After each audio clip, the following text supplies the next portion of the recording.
बढ़ते आगे और बात अब बांग्लादेश की। बांग्लादेश में गोपालगंज हिंसा पर यूनिस घिर चुके हैं। गोपालगंज हिंसा पर यहां पर पूर्व पीएम शेख हसीना भड़की हुई नजर आई। मोहम्मद यूनिस को भीड़ तंत्र का गॉडफादर बताया है शेख हसीना ने। गोपालगंज हिंसा के पीछे मोहम्मद यूनिस है, ये शेख हसीना ने कहा है। शेख मुजीब के समाधि स्थल को अपवित्र करने की साजिश रची गई थी। बंगबंधु की विरासत मिटाने की भी कोशिश हो रही है, यह हसीना ने कहा है। बांग्लादेश के गोपालगंज में हुई हिंसा पर पूर्व प्रधानमंत्री शेख हसीना ने तीखी प्रतिक्रिया दी है। हसीना का कहना है कि मोहम्मद यूनिस के नेतृत्व वाली अंतरिम सरकार बांग्लादेश की मूल पहचान नष्ट करने और बंगबंधु शेख मुजीबुर रहमान की विरासत को मिटाने पर काम कर रही है। अवामी लीग की नेता शेख हसीना ने कहा है कि गोपालगंज में हिंसा के पीछे यूनिस सरकार की शेख मुजीब के समाधि स्थल को अपवित्र करने की साजिश थी। यह सब बंगालियों की संस्कृति को खत्म करने के लिए किया गया। शेख हसीना का बयान गोपालगंज के तुंगीपारा में हाल ही में बनी पार्टी एनसीपी के गोपालगंज मार्च में हुई हिंसा के बाद आया है। गोपालगंज में एनसीपी की रैली के दौरान भारी हिंसा हुई है। गोपालगंज मार्च उस समय हिंसक हो गया जब एनसीपी समर्थकों ने तुंगुपुरा में कड़ी सुरक्षा वाले बंगबंधु समाधि स्थल तक पहुंचने की कोशिश की। गोपालगंज को अवामी लीग का गढ़ माना जाता है क्योंकि वह शेख हसीना का गृह जिला है। यहाँ हसीना के पिता और बांग्लादेश के संस्थापक शेख मुजीबुर रहमान की समाधि है और अब इस पर शेख हसीना ने खुलकर अपना बयान दिया है। अधिक जानकारी के लिए हमारे सहयोगी रैनिक दत्ता का रुख करेंगे। रैनिक, शेख हसीना का बयान सामने आया है जिसमें वो साफ तौर पर बता रही हैं कि जो भी हिंसा हुई, जिस तरीके से हालात उत्पन्न किए गए हैं, उसके पीछे ये सोची समझी साजिश थी और ये पूरी साजिश यहाँ पर मोहम्मद यूनिस की रची हुई थी।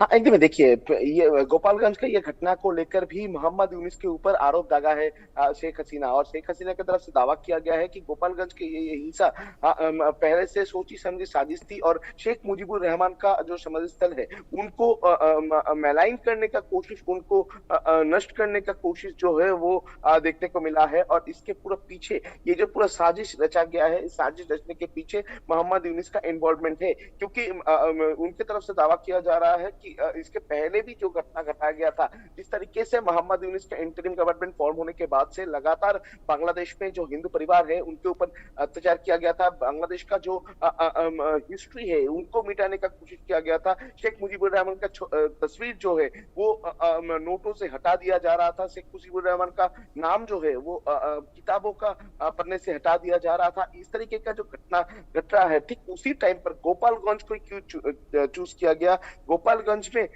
ये जो रैली हो रहा था उसमें प्रोटेक्शन क्यों नहीं दिया गया था, और उसके साथ साथ ही गोपालगंज को क्यों टारगेट किया जा रहा है ये पूरा हिंसा के लिए। ये जो पूरा मामला, क्या इसके पीछे शेख मुजीबुर रहमान का जिस जगह पर समाधि स्थल है उनको उनको किसी भी हालात पर नुकसान पहुंचाना क्या इन लोगों का प्लानिंग है, ये सवाल आवामी लीग की तरफ से उठाया जा रहा है। दूसरी तरफ शेख हसीना की तरफ से ये भी दावा किया जा रहा है कि मोहम्मद यूनिस इसके पीछे शामिल है। मोहम्मद यूनिस की तरफ से ये पूरा जो साजिश, ये साजिश रचा गया है और मोहम्मद यूनिस के प्लान, मोहम्मद यूनिस के कोई स्टेप ना लेने पर ये लोग और भी ज्यादा पावरफुल हो चुके हैं, क्योंकि इसके पहले भी देखा गया बहुत सारे बार मोहम्मद यूनिस के खिलाफ में ये आरोप तो लगातार आए हैं कि मोहम्मद यूनिस कट्टरपंथियों के लिए काम कर रहे हैं। मोहम्मद यूनिस कट्टरपंथियों के खिलाफ में कोई बयान नहीं दे रहे, कोई कार्रवाई भी नहीं कर रहे हैं। तो इस पूरा मामले पर अगर देखा जाए तो अभी तक टोटल 20 लोगों के ऊपर गिरफ्तारी हुआ है, जिसमें सिर्फ 7 पॉलिटिकल लीडर शामिल है, जिसमें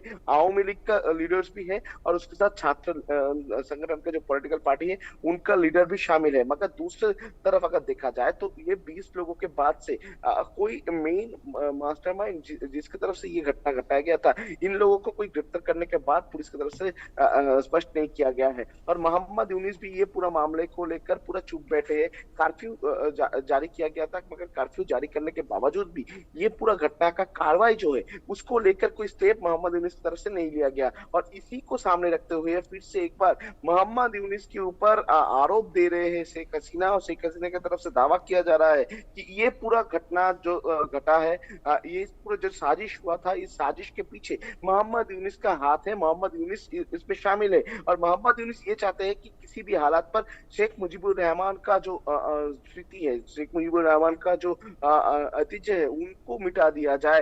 क्योंकि इसके पहले अगर बात किया जाए तो मोहम्मद यूनिस का ये पूरा टाइम पीरियड की अगर बात किया जाए तो बांग्लादेश का तस्वीर जो है वो दूसरा एक तस्वीर देखने को मिला है। जिस तस्वीर में बांग्लादेश का शांति नहीं देखने को मिला है, बांग्लादेश में लगातार हिंसा का घटना सामने आया है। किसी टाइम पर रविन्द्रनाथ टैगोर के घर के ऊपर हमला हो रहा है तो किसी टाइम पर बांग्लादेश के इंटरिम गवर्नमेंट की तरफ से सत्यजीत राय का घर को तोड़ा जा रहा है। इस तरीके का जो तस्वीर बांग्लादेश से सामने आ रहा है, ठीक है। ठीक इसी टाइम पर गोपालगंज में भी इस तरीके का हिंसा का घटना जो सामने आ रहा है, तो इसके लिए कौन जिम्मेदार है, ये सवाल ही बार बार से शेख हसीना की तरफ से उठाया जा रहा है। शेख हसीना सिर्फ नहीं, आवामी लीग की तरफ से यही सवाल उठाया जा रहा है कि मोहम्मद यूनिस कोई एक्शन क्यों नहीं ले रहा है। मोहम्मद यूनिस का एक्शन ना लेने की वजह से ये जो कट्टरपंथी इनके हाथ में और भी ज्यादा पावर आ जा रहा है। कट्टरपंथियों के बिल्कुल मन से रैनिक, डर और ऐसे में मोहम्मद यूनिस का जो मकसद है वो साफ तौर पर नजर आ रहा है इन हालातों को देखते हुए। फिलहाल